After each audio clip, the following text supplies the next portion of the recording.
हिंदुस्तानी reporter में आपका स्वागत है। 20 मई कल्याण लोकसभा चुनाव क्षेत्र की वोटिंग होनी है और कल्याण लोकसभा चुनाव क्षेत्र जिसमें 6 विधानसभा क्षेत्र आते हैं, एक कलवा मुमरा विधानसभा क्षेत्र जो कि सबसे बड़ा विधानसभा क्षेत्र है मतदाताओं की संख्या के भी हिसाब से, और यहाँ पर बिल्कुल विटावा से लेकर खरडी रोड तक का ये पूरा चुनाव क्षेत्र इस कल्याण लोकसभा क्षेत्र में जुड़ा हुआ है। देश के मौजूदा हालात को देखते हुए चुनावी हवा जिस तरह से चल रही है, इस चुनाव का अपना एक अलग महत्व, एक अलग अहमियत जो बन चुकी है, तो इस पर चर्चा करने के लिए आज हमने मुमरा कौसा शहर के कुछ समाज सेवियों को और कुछ ऐसे एक्टिविस्ट लोगों को बुलाया है ताकि ये चुनाव किस तरह से चल रहा है और इस चुनाव में मतदाताओं को क्या समझना ज़रूरी है और मतदाताओं ने क्या करना ज़रूरी है, ये सभी तक पहुंच सके। मैं आप सबको परिचय करा दूं। सबसे पहले हमारे साथ मौजूद हैं मुमरा वॉइस फाउंडेशन के फिरोज खान, उसके बाद हैं मुमरा प्रवासी संघ के रफीक शेख, और फिर मेरे इस तरफ बैठे हैं शहर के पुराने उद्योगपति और समाजसेवी कमर खान, और प्रोफेसर कहिए, वकील कहिए, एक्टिविस्ट कहिए, समाजसेवी कहिए, जनाब हसन मुलानी।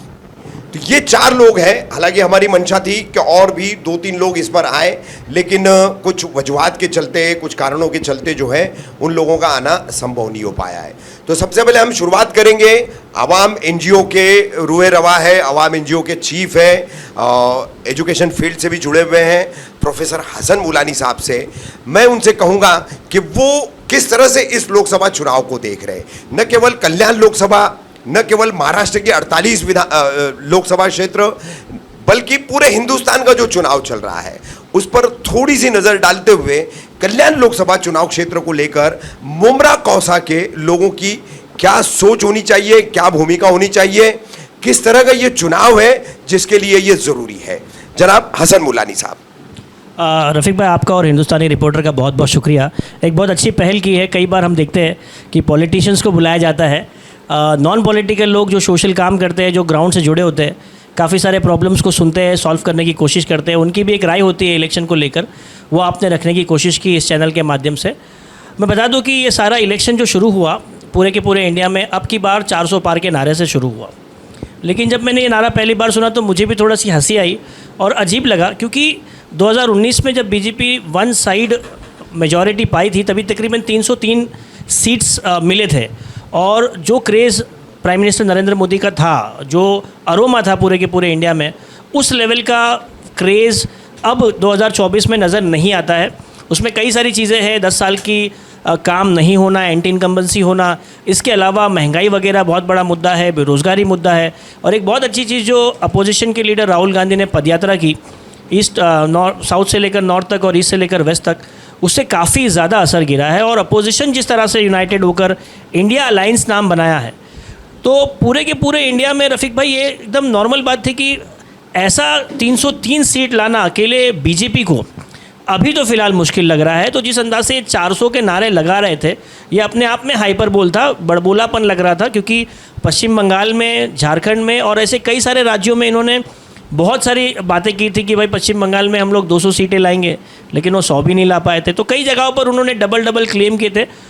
अब बात करते हैं महाराष्ट्र की। तो महाराष्ट्र की राजनीति इतनी ख़राब हो चुकी है कि हमने खुद देखा है बड़े बड़े लीडर्स को कि वो स्टेज पर बाकायदा कह रहे हैं, जिसमें राज ठाकरे जो मुमरा कलवा में भी काफ़ी हॉट टॉपिक बन चुके हैं बात करने के लिए, उन्होंने खुद कहा था कि जो राजकारण अभी है वो पूरा के पूरा गजकरण हो चुका है, और महाराष्ट्र से ये उम्मीद नहीं थी कि ये यूपी, बिहार या अलग जो जहाँ पे कम पढ़े लिखे लोग हैं वैसी वाली पॉलिटिक्स हो जाएगी। और वो खुद भी ये बोल रहे थे कि नहीं, अब पॉलिटिक्स करने लायक जगह बची नहीं है महाराष्ट्र में, और आज वो इंडिया अलायंस को सपोर्ट कर रहे हैं, वो उनका पर्सनल टेक है। लेकिन 48 सीटों में आप सी वोटर देख लीजिए, बहुत ज़्यादा करंट गवर्नमेंट के हाथ में होने के बावजूद मीडिया भी दबे अंदाज से बता रहा है कि पूरे 48 में से तकरीबन 22 सीटें, 26 सीटें कहीं कहीं पर 32 सीटें बता रहा है। तो सीधी बात है कि महाराष्ट्र में एनडीए अलायंस जो है, जिसमें चीफ मिनिस्टर एकनाथ शिंदे साहब की शिवसेना है, इसके अलावा अजित दादा पवार की एनसीपी है, इसके अलावा बीजेपी खुद है और कई सारे छोटे मोटे पक्ष है जिसमें मनसे भी अभी जुड़ा हुआ है। उसके बावजूद भी 48 सीटों पर कहीं ना कहीं पेच दिख रहा है और इंडिया अलायंस, जिसमें कांग्रेस, उद्धव बाला साहब ठाकरे की शिवसेना और शरद पवार साहब की एनसीपी, ये बहुत ज़्यादा भारी नज़र आ रही है। अभी तक के जो 4-5 अलग अलग फेजेज़ में चुनाव हुए हैं, 5वां फेज़ होने वाला है। अब आते हैं कल्याण लोकसभा पे। तो इस प्रोग्राम से थोड़ी देर पहले मुझे टाइम मिला आपसे बात करने और मैंने आपको बताया, और मेरा भी यही सवाल था कि ये पूरा के पूरा जो इलेक्शन है ये उद्धव बाला साहेब ठाकरे के निष्ठावान शिवसैनिक ही तय करेंगे। हम कितनी भी डेटा देख लें, हम कितनी भी बातें कर लें, कितने भी पैसों की बात कर लें, कल्याण लोकसभा इलेक्शन ये बताएगा कि शिवसेना बाला साहेब ठाकरे के चिरंजीव, उनके बेटे, जिनको बाला साहेब ठाकरे ने अपना रूहे रवां सर्वे सर्वा शिवसेना पक्ष का बनाया था, उद्धव बाला साहेब ठाकरे, इस फैमिली को लॉयल रहकर कल्याण डोंबिवली के वोटर्स, कलवा के वोटर्स, स्पेशली मराठी बेल्ट के जो वोटर्स हैं, जो परेल और लालबाग और उस तमाम जो मिल बंद होने के बाद जो इस तरफ आए और ख़ास करके डोंबिवली में रहे, ये बाला साहेब ठाकरे की फैमिली को कितने लॉयल है ये देखना बहुत ज़रूरी है। और मेरा 100 बात में एक बात, वन शॉट ये बोल रहा होगा कि उद्धव बाला साहेब ठाकरे या बाला साहेब ठाकरे के लॉयलिस्ट जो वोटर्स हैं, जो हिंदू हृदय सम्राट मानते हैं और उनको वोट करते हैं उनकी फैमिली को, यही लोग तय करेंगे कल्याण लोकसभा का विनर। हसन भाई, आपके एनजीओ के माध्यम से, अपने एजुकेशन फील्ड के माध्यम से मुमरा कौसा में काफ़ी लोगों के टच में रहते हैं, आप काफ़ी संपर्क में रहते हैं। तो अब आज 15 तारीख गुजर गई है, 4 दिन बचे हैं, 5वें दिन वोटिंग होनी है। क्या लग रहा है मुमरा कौसा का ओवरऑल माहौल, आपको क्या देख रहे हैं आप? मैंने किसी स्टूडेंट्स को और काफ़ी सारे लोग मिले थे तो मैं बता रहा था कि पिछले 4-5 सालों में मैंने देखा है कि ईद होने के बाद, जैसे रमज़ान ईद हो जाती है और बच्चों के एग्ज़ाम हो जाते हैं, तकरीबन 25-30% मुमरा खाली नज़र आता है। सड़कें खाली होती है, बसेस खाली रहती है, रेलवे खाली रहती है। और पिछले 1 हफ़्ते से घर में एक फैमिली फंक्शन होने की वजह से मैं काफ़ी सारा ट्रैवल कर रहा हूँ और मैं देख रहा हूँ कि मुमरा में ट्रैफिक, बसों में गर्दी, ट्रेनों में गर्दी, और मुमरा जैसे नॉर्मल टाइम पर होता है वैसे ही नज़र आ रहा है। इसका मतलब इस बार वेकेशंस के लिए कोई गया नहीं है। मैं आपको बता दूं कि इस बार मुमरा कलवा में वोटिंग परसेंटेज शॉर्ट बढ़ेगा बनिस्बत 2019, 2014 और 2009 के जो एमपी इलेक्शंस हुए थे उसके मुकाबले में मुमरा 2024 में बहुत ज़्यादा बढ़ चढ़कर वोटिंग करने वाला है। अब हम बात करेंगे मुमरा में पिछले कई वर्षों से एक एनजीओ है जिसने नशे के खिलाफ बहुत ज़्यादा काम किया है।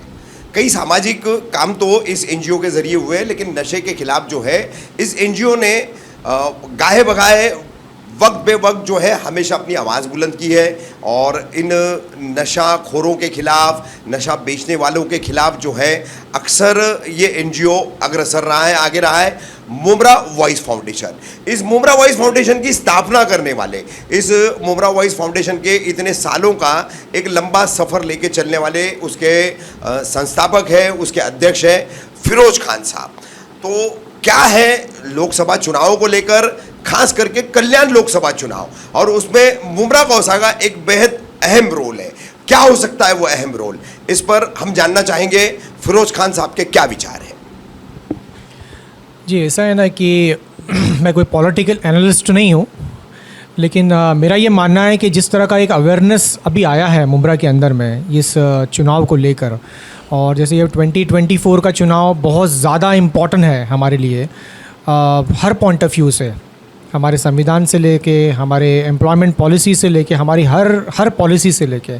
तो एक कंसर्न तो यही रहा है कि जो नशाखोरी वगैरह हो रही है तो इसकी एक वजूहत जो है वो एजुकेशन है, एजुकेशन से दूर रहना है। तो कहीं ना कहीं जो है हम आवाम तक पहुंच नहीं पाते, अपनी बातों को पहुंचा नहीं पाते हैं। लेकिन अब जिस तरह का अवेयरनेस आया है, जिस तरह के अवेयरनेस के अंदर में सिर्फ सोशल वर्कर और एक्टिव लोग नहीं, बल्कि जो पैसिव लोग और एक डीएक्टिव लोग थे जो, वो भी इसके बारे में जो है तस्कीरें कर रहे हैं, बातें कर रहे हैं, डेटा बता रहे हैं, ऐसा चल रहा है, वैसा चल रहा है। तो ये एक, मैं समझता हूँ एक बहुत अच्छी अपॉर्चुनिटी है लोगों तक अपनी बात पहुँचाने के लिए, ताकि जो एम्प्लॉयमेंट है और इससे जुड़ी हुई जो एजुकेशन है उस तक जो है हम एक अवेयरनेस फैला सकते हैं। तो क्यों ना हम जो है इसी तरह, अगर हमें बंदे का या किसी का भी होल्ड मिलता है, कोई फैमिली का होल्ड मिलता है जो कम पढ़े लिखे लोग हैं, हमेशा न्यूज़ से दूर रहते हैं, मस्जिदों से दूर रहते हैं, एक्टिविटी से दूर रहते हैं, सोशल एक्टिविटी से, तो हम उन तक पहुंच के अपनी बातों को पहुंचाएं, उनको अवेयर करें। और इलेक्शन में वोट डालना भी बहुत ज़रूरी है, नए वोटर बनाना और उनसे वोट डलवाना, ये सबसे ज़्यादा ज़रूरी है। तो ये एक्टिविटी के चलते हुए मैं ये समझता हूँ कि हमें एक अपॉर्चुनिटी मिली है, और सिर्फ ये फाउंडेशन का काम नहीं है, हर फ़र्द, मुमरा के हर फ़र्द का काम है कि ज़्यादा से ज़्यादा कॉर्नर तक लोग पहुँचें, घरों तक लोग पहुँचें, कम्युनिटी तक लोग पहुँचें और अपनी बातों को उन तक पहुँचाए और एक अवेयरनेस क्रिएट करें, जिससे नशा भी दूर हो, एम्प्लॉयमेंट भी बढ़ेगा और अच्छी सरकार आएगी जो हमारे लिए काम करेगी। हमारे एम्प्लॉयमेंट पॉलिसी आप देखोगे, एम्प्लॉयमेंट रिपोर्ट आई है 2024 की, इंटरनेशनल लेबर रिपोर्ट की, आप रिपोर्ट देख लेना, उसके पॉइंटर्स पढ़ लेना कि एम्प्लॉयमेंट का क्या हाल है इंडिया के अंदर में। सरकार ने एक इनिशिएटिव लिया था मेक इन इंडिया वगैरह, उसमें स्किल्स डेवलपमेंट था जिसका इनिशिएटिव लिया गया था, जिसमें कोर्सेज करवाते थे। लेकिन कोर्सेज करें, अगर हुनर है तो कदर है, ये उसका स्लोगन था। हुनर है लेकिन अगर जॉब ही नहीं है तो क्या होगा? तो मार्केट में इन्वेस्टमेंट भी आना ज़रूरी है, इन्वेस्टमेंट आएगा तो नौकरियां निकलेगी, नौकरियां निकलेंगी तो स्किल्ड लोग तैयार होंगे। तो इसी तरीके से जो है, अगर आप स्किल्ड लोग बनाना चाहते हैं तो उनके प्रोग्राम्स तो अवेलेबल है रीस्किल्ड अपस्किल्ड्स करने के, लेकिन उस तरह की नौकरी अवेलेबल नहीं है। तो अभी हमें ऐसी एक सरकार चाहिए जो एक कंस्ट्रक्टिव और एक इंक्लूसिव सरकार चाहिए हमें, जो ऐसी पॉलिसी लेके आए जिसमें सबको मिलाकर जो है, जो भी खाली हाथ है, जो जिनके पास एम्प्लॉयमेंट नहीं है, उस तक रोज़गार पहुँचे, चाहे वो छोटे रोज़गार हो या बड़े रोज़गार हो या अलग लेवल के रोज़गार हो, जो सेल्फ एम्प्लॉयड है उनको भी रोज़गारी पहुँचे। तो अवेयरनेस पार्ट बहुत ज़रूरी है और ये अच्छा खासा अवेयरनेस हो रहा है, सारे तबके के लोग मिलके इसको अवेयरनेस कर रहे हैं इसके बारे में। और मैं ये कहता हूँ, मैं एक चीज़ ऐड यही करना चाहूँगा कि आप सिर्फ इलेक्शन के ताल्लुक से नहीं, बल्कि लोगों को जागरूक करके उनकी जो हक है उस पर बात रखें, उन तक वो पहुँचाएँ, ताकि वो अपने पाँव पे खड़े हो जाए और सवाल करने वाले बने। फिरोज भाई, ये एक लंबा प्रोसेस है, आप जो कह रहे हैं जी। ये एक लंबा प्रोसेस है। हमारा मुद्दा फिलहाल जो है मौजूदा इलेक्शन है, इसलिए हम इलेक्शन तक की बात कर रहे हैं। अब मेरा आपने सवाल पूरा जो सुना तो उसमें शायद एक हिस्सा जो है आप ध्यान नहीं रख पाए। कल्याण लोकसभा चुनाव क्षेत्र है ये, कलवा मुमरा इसमें आता है, मुमरा कौसा इसमें आता है। आप पुराने समाज सेवी हैं और काफ़ी लोगों से जुड़े रहते हैं, तो क्या रोल है मुमरा कौसा का आपकी नज़र में इस चुनाव के दरमियान पूरे कल्याण लोकसभा क्षेत्र को लेकर? जी, हमारा हर वोटर का इसमें बहुत अहम रोल मुझे दिख रहा है। पहले तो हमें, मैं कहूँगा कि इस पक्ष की बात नहीं कर रहा हूँ, मैं ये कहूँगा कि हमें ज़्यादा से ज़्यादा वोटिंग करनी चाहिए, पोलिंग ज़्यादा होना बहुत ज़रूरी है, क्योंकि हमारी पॉलिसीज़ उससे बनेगी। आपके वोटर्स जितने बढ़ेंगे तो आपको जो फैसिलिटी मिलती है, एमिनिटीज़ मिलती है नगर पालिका से, स्टेट गवर्नमेंट से, सेंट्रल गवर्नमेंट से, वो उसी बुनियाद पर मिलती है। मसले बने हुए हैं, हमारे हेल्थ सेंटर देख लीजिए, हॉस्पिटल्स हो गया, हमारे रिजर्वेशन प्लॉट हो गए, हमारे सड़कें देख लीजिए, घुमा फिरा के हमारे पास एक ही सड़क है, मैयत हो, जुलूस हो, कुछ भी हो, हमें सड़क पे आना पड़ता है। तो मैं ये चाहूँगा कि ज़्यादा से ज़्यादा लोग वोट करें और ऐसे कैंडिडेट को चुन कर लाए जो आपके लिए कुछ सोल्यूशन प्रोवाइड करे। हाँ, आइडियोलॉजिकल डिफरेंस तो रहेगा, हमारी जो आइडियोलॉजी से हट के जो पार्टी है हम उसको वोट नहीं कर सकते, वो तो हम बोल रहे हैं, पहले से बोले और आगे भी हम बोलते रहेंगे। ऐसा नहीं कि हवा उस तरफ है तो हम कुछ अलग बात करने लग जाएंगे।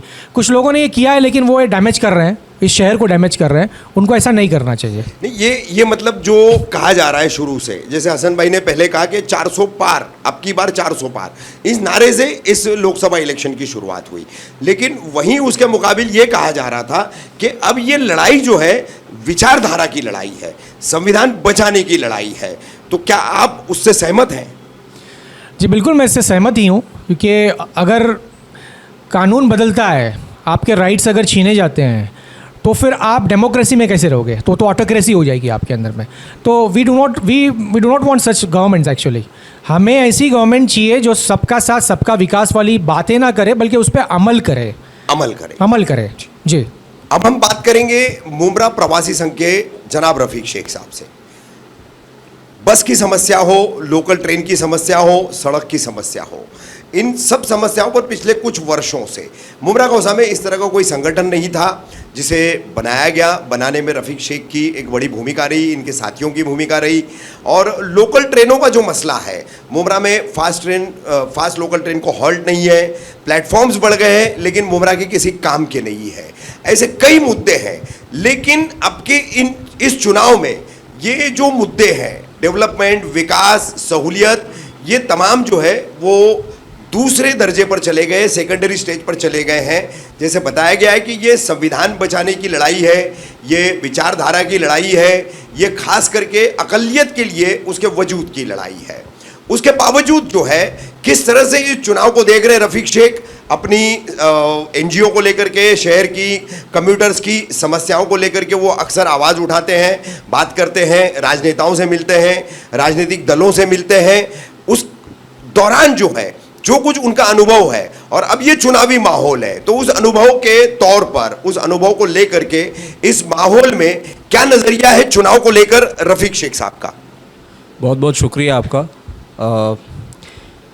400 पार, ये जो अल्फाज, ये जुमला, ये जो नारा, ये जुमला है। और मैं मानता हूँ ये चीज़ कि एक ग्राफिक, हम लोग आज जो यूथ है, एक सोशल मीडिया का यूथ है, एक ग्राफिक मेरे पास आया जिस पे एक गधे के ऊपर उसकी कैपेसिटी से ज़्यादा ईंटें लाद दी गई थी, और वो गधा जो है हवा में उछल गया, और ईंटें जो थी वो सब गिर गई, वो कार्ड के साथ। और महाराष्ट्र की राजनीति में यही होगा। अच्छा, महाराष्ट्र की राजनीति में अब की बार यही होगा, क्योंकि मैं जहाँ तक के देख रहा हूँ, उद्धव बाला साहब ठाकरे कोविड के टाइम माइनॉरिटी हलके के अंदर ऐसे बहुत से वाक़यात है जिसके अंदर उद्धव बाला साहब ठाकरे को लोगों ने देखा, ख़ास करके माइनॉरिटी तबके ने देखा कि जिस तरह से उन्होंने सीएम की कमान थामी थी और किस तरह से उन्होंने अपने संवाद के थ्रू हर एक नागरिक को महाराष्ट्र के उन्होंने सक्षम रखा था। उन्होंने अपनी बातों को जो भी रखा वो सक्षम रखा। तो मेरे को कुछ ऐसे बातें याद है जो कोविड के पीरियड में एक उभरता हुआ नेता, क्योंकि उद्धव बाला साहब ठाकरे को हम बाला साहब ठाकरे से जोड़ते हैं, उनके घर से आ रहे, और माइनॉरिटी तबके के अंदर माइंड में ये रहता है कि यही वो लोग हैं जिन्होंने बाबरी का मामला किया था। बिल्कुल, यही एक हमारी सोच है। पर आज मैं देख रहा हूँ कि एक चेंज दिखता है। आज उनके आगे उनकी जो पीढ़ी है, आदित्य ठाकरे, वो एक अलग यूथ है, वो एक अलग पार्टिसिपेशन में रहता है, ग्लोबलाइज माइंड है, वो बाहर जाके अलग चीज़ों को देखता है और एनालाइज करता है, वो और महाराष्ट्र में लाने की कोशिश करता है।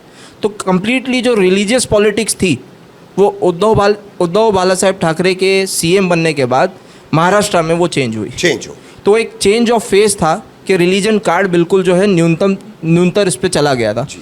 अब जो है जो 2-2.5 साल का पीरियड गया, उसके बाद हमने देखा कि किस तरह से सरकार गिरी। अब जो महाराष्ट्रियन मराठी वोटर्स हैं यहाँ के, महाराष्ट्र के, मैं जहाँ तक के समझता हूँ, वो उनके रोज़गार के लिए सोचते हैं, वो अपने बच्चों के लिए सोचते हैं, वो अपने घर बार के लिए सोचते हैं। आज बहुत से ऐसे महाराष्ट्र के हलके में बिल्डिंग्स है जिनको रीडेवलप करने की ज़रूरत है। बहुत से ऐसे एरियाज़ है जो अब तक के रीडेवलप नहीं हुए, जिनको आज भी जो है किसी तरह से म्हाड़ा का आश्वासन मिल रहा है। तो ऐसे बहुत सारे मुद्दे हैं जो मराठी होने के बावजूद मराठियों को नहीं मिलता। तो वो उद्धव बाला साहब ठाकरे और आदित्य ठाकरे के चेंज ऑफ फेस से मिल रहा था, जो कोविड के बाद में लोगों ने देखा। अब मैं कहना चाहूँगा माइनॉरिटी, मेरा रिएक्शन इस लोकसभा को लेकर क्या है। मैं जानता हूँ कि बाला साहब ठाकरे जब वो पावर में थे, जब वो जीवित थे, तो कुछ जमातें जो है बांद्रा में जो है तबलीग जमात का इज्तिमा होता था, बहुत बड़ा इज्तिमा होता था। और ऐसे काफ़ी वाक़यात है जो इस घर से आज जो इंडिया अलायंस में वो है, और शरद पवार साहब का जो साथ दे रहे हैं, और ये जो युति बनी है, ये बहुत ही अच्छी युति बनी है। ये इंडिया को चेंज करने के लिए महाराष्ट्र कैपिटल है, इकोनॉमिक कैपिटल है, और ऐसी युति अगर आती है तो उससे रिलीजन कार्ड दूर हो जाएगा और डेवलपमेंट ऊपर आएगा, धर्म की राजनीति दूर हो जाएगी। और अभी भी आप हाल ही में देखो, जिस तरह से कलवा में हुआ, जिस तरह से अभी एक अमित शाह साहब का जो बयान आया, तो इससे तो खुलकर समझ में आ रहा है कि माइनॉरिटी तबके के अंदर वो किसी तरह सा एक नेग्लिजेंस जो है, जो डेमोक्रेसी में होना नहीं चाहिए, वो नेग्लिजेंस आज भी वो दिखाया जा रहा है। मैंने देखा है कि 90s के टाइम पे जिस तरह से पुलिस रिएक्ट करती थी, मुसलमानों की सुनी नहीं जाती थी, तो मुसलमान की सुनी नहीं जाती थी। फिर उसके बाद में लोगों ने अपने आप को इधर उधर जो है बांट कर जीना चालू किया, किसी तरह अपना जो है नौकरी पेशा वगैरह जो है, और यही महाराष्ट्र के लोगों ने रोज़गार दिया, और यही महाराष्ट्र के रोज़गार के होने की वजह से आज हम जो है बड़े हुए, पढ़े लिखे, हमारे माँ बाप को किसी तरह से रोज़गार मिला और हम लोग यहाँ बड़े हो गए आज।